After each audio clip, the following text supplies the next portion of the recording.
In the 1970s and early 80s, the Chicago Bulls were a terrible franchise. They had not won a single championship, had not made the second round, and were a terrible team all around. In 1984, the team was given a chance of a lifetime to draft Michael Jordan, and they did. Michael Jordan made an immediate impact, but not many people understand how great his impact on the team's early days were originally. Today I'm going to shed some light on this topic. I'm Sarah Chamberlain, and this is Michael Jordan's crazy impact on the young Chicago Bulls.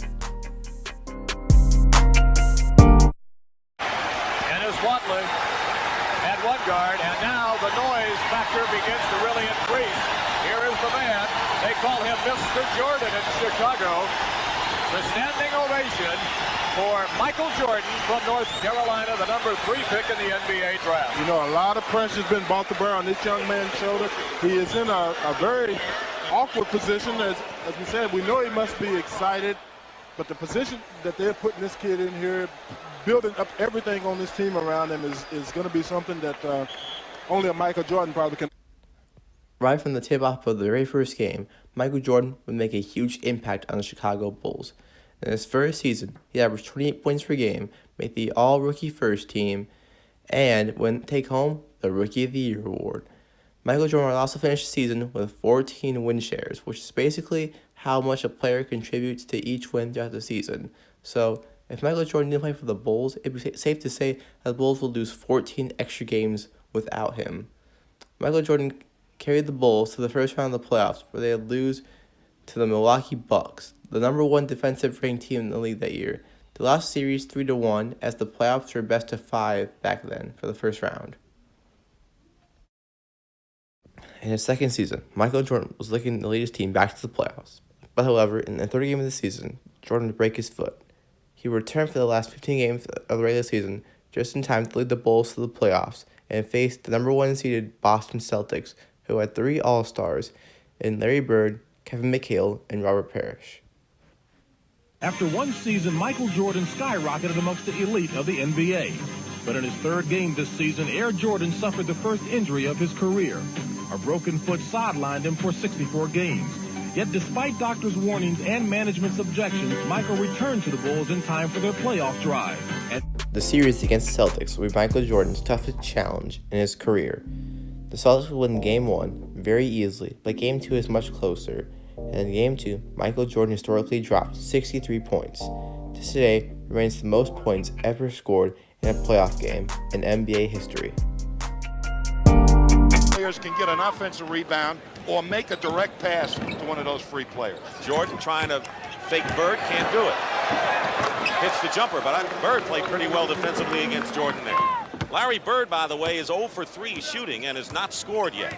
Michael Jordan has 8 points and is the game-high scorer. Going baseline. Mike with 6 on the clock.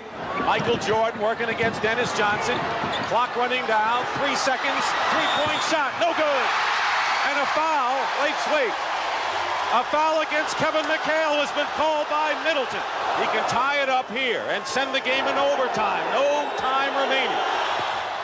Overtime in Game 2 of our best-of-5 first-round NBA playoff. Long range, Jordan hits it, 56 for Jordan, and that ties the Chicago Bulls all-time leader, Bob Love, who had 56 in the game. 3 on the shot clock. Jordan, basket, good, and a foul. And a big basket for the Chicago Bulls, and Jordan could give them a 4-point lead. 59 for Michael Jordan. Second best playoff ever in a single game to Elgin Baylor's 61. Ainge will inbound. Bird has it. 1 second to go. If it counts, it's over. And we go to second overtime. Ainge guarding Michael Jordan.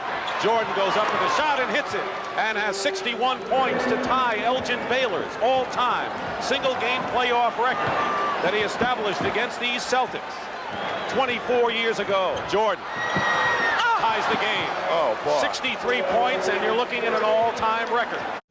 However, no matter how many points Michael Jordan scored in any game, it wouldn't be enough, as the Celtics will win the series in 3 games, 3-0.